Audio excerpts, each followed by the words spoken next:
Rasulullah Sallallahu Alaihi Wasallam menyebutkan tidak akan terjadi kiamat sampai muncul 10 tanda-tanda besar kiamat.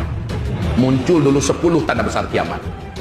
Dimana kalau tanda besar yang pertama sudah muncul, yang kedua langsung menyusul dalam waktu yang cepat, berdekatan, nggak pakai lama jarak waktunya.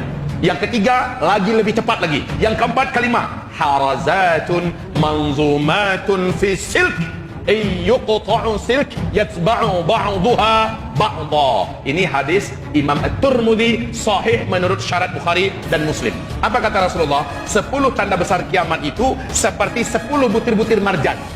1, 2, 3, 4, dan setiap satu butir marjan ada ruangan kosong yang dapat dimasukkan tali. Kemudian yang kedua dimasukkan juga, yang ketiga, keempat, sehingga dia tersusun oleh tali tersebut. Di bagian bawah talinya dikasih simpul. Akhirnya tertahan nggak butiran itu supaya tidak keluar? Tertahan kan? Yuqta'u silk, ketika simpul itu diputus, ketika simpul itu dipotong, apa yang terjadi? Meluncurkah butiran yang pertama? Lalu butiran kedua gimana? Nyusul nggak? Pakai lama atau dalam waktu yang cepat? Yatsba'u ba'daha ba'dha. 10 butiran itu akan saling susul menyusul. Yang pertama keluar, yang kedua menyusul, ketiga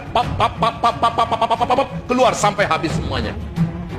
Jadi antara satu butir dengan butir kedua nggak pakai jarak 1000 tahun, 100 tahun, 10 tahun, enggak. Jaraknya saling berdekatan.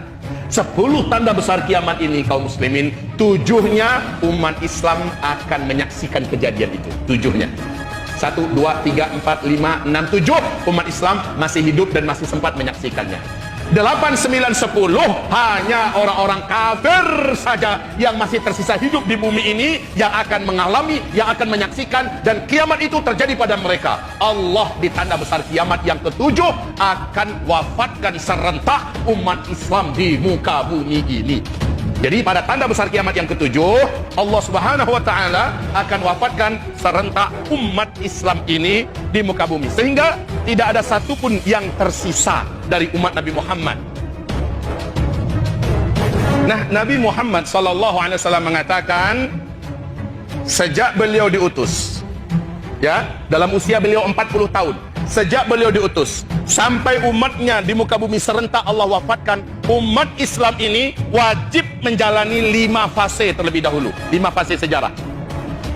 Ibarat Allah, ma'asyiral muslimin, hamba-hamba Allah yang kami muliakan. Hadis yang menceritakan 5 fase ini diriwayatkan oleh Imam Ahmad.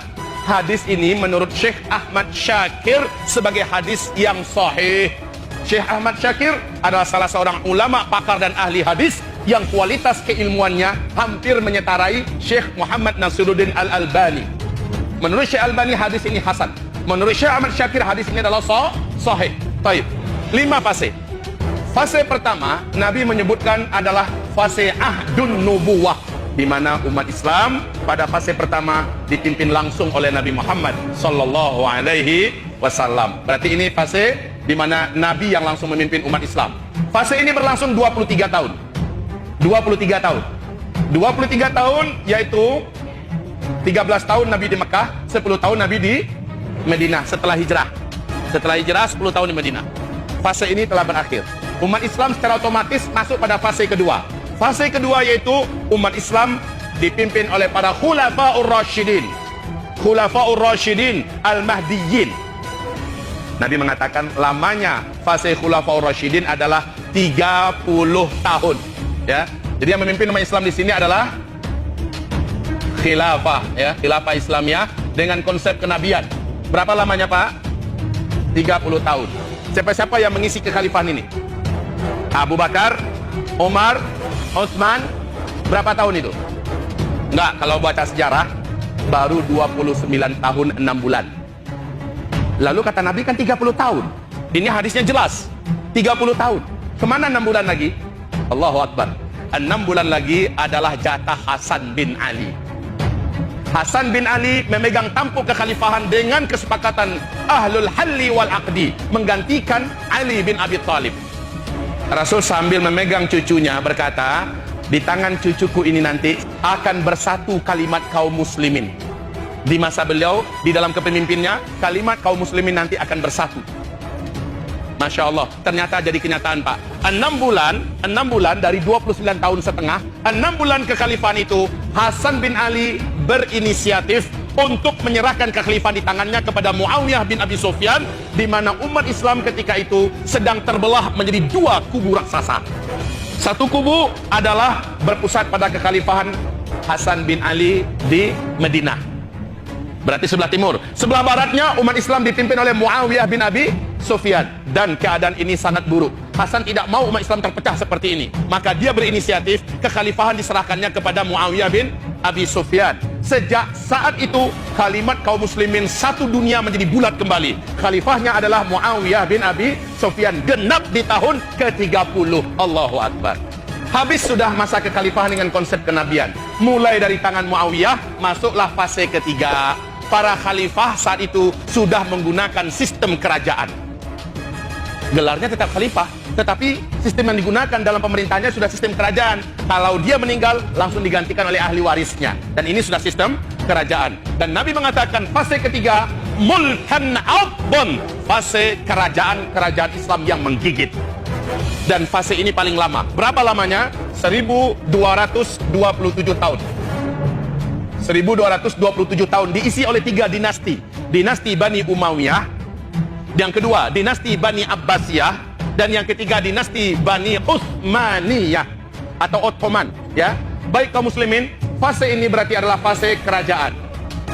Apakah fase ini sudah berakhir? Sepakat ahli sejarah mengatakan ya, fase ini juga telah berakhir. Kapan? Runtuhnya khilafah Islamiyah Al-Utsmaniyah di Turki pada tanggal 3 bulan Maret tahun 1924, maka kekhalifahan dengan konsep kerajaan ini telah berakhir oleh Mustafa Kemal Pasha. Jangan bilang Ataturk. Kenapa? Ataturk adalah gelar kemuliaan untuk pahlawan agung di Turki. Sementara pengkhianat di dengkot Yahudi, Mustafa Kemal itu layak nggak mendapatkan gelar Ataturk? Tidak. Maka cukup panggil dia Mustafa Kemal Pasha. Khalas. Ya, baik kaum muslimin, berakhir sudah fase ketiga. Umat Islam masuk pada fase keempat. Fase keempat ini Nabi mengatakan mulkan jabariyan. Umat Islam memasuki fase yang paling berat, fase yang paling gelap, di mana mereka umat Islam dizalimi di mana-mana. Terasa nggak? Terasa nggak? Umat Islam jadi pecundang. Ini pada fase keempat. Fase ini Nabi mengatakan fase kediktatoran. Di seluruh dunia umat Islam tidak dipimpin oleh seorang khalifah pun. Betul? Tidak ada khalifah Islamiyah saat ini. Baik kaum muslimin yang kami muliakan, setelah masa kediktatoran, masa ini pasti berakhir. Berapa lama? Jawabannya Allahu a'lam, tetapi sudah sangat dekat. Itu yang kita yakini. Masuklah fase kelima. Fase kelima Nabi mengatakan kembali terwujud di fase penutup untuk umat Islam. Umat Islam kembali menggenggam dunia. Khilafah ala minhajin nubuwah. Kekhalifahan dengan konsep kenabian mirip di fase kedua akan terulang di fase penutup. Ya, di penutup nanti khilafah Islamiyah akan kembali memimpin dunia. Siapa yang menjadi pemimpin di sini? Al-Mahdi. Al-Mahdi memimpin di sini hanya 7 tahun kata Rasulullah, lalu beliau meninggal. Artinya di masa ini tidak ada perang sama sekali, nggak ada, tidak ada. Tidak ada satupun pembunuhan, pembantaian, perampokan, pemerkosaan, kejahatan. Bahkan binatang-binatang buas di hutan sana, ular-ular yang paling berbisa di gurun Sahara, seluruhnya menjadi jinak. Bisa mereka Allah angkat di masa-masa ini. Hadis-hadisnya sahih. Masya Allah, harta melimpah ruah, emas pun luar biasa, bertimbun-timbun banyaknya pada masa-masa aman. Tapi kata Rasul, masa-masa aman, masa-masa khilafah Islamiyah menggenggam dunia itu nggak lama. 7 atau 8, paling lama 9 tahun saja kata Rasulullah, masa ini selesai. Al-Mahdi meninggal dunia di tahun ke-7-nya, langsung digantikan oleh Al-Qahtani. Al-Qahtani ini sama mulianya dengan Al-Mahdi, sama berakhlaknya, sama bijaksananya, sama alimnya, sama taatnya dan solehnya. Tapi beliau hanya melanjutkan setahun atau 2 tahun, terjadilah tanda besar kiamat yang ke-7, serentak seluruh umat Islam di muka bumi Allah wafatkan. Kapan fase kelima kira-kira? Fase kelima ini ada dalil yang paling kuat, yaitu Al-Quranul Karim, surat An-Nur, surat 24 ayat 55. Allah menjanjikan fase kelima ini pasti terjadi. Jadi pada akhirnya Islam menjadi winner.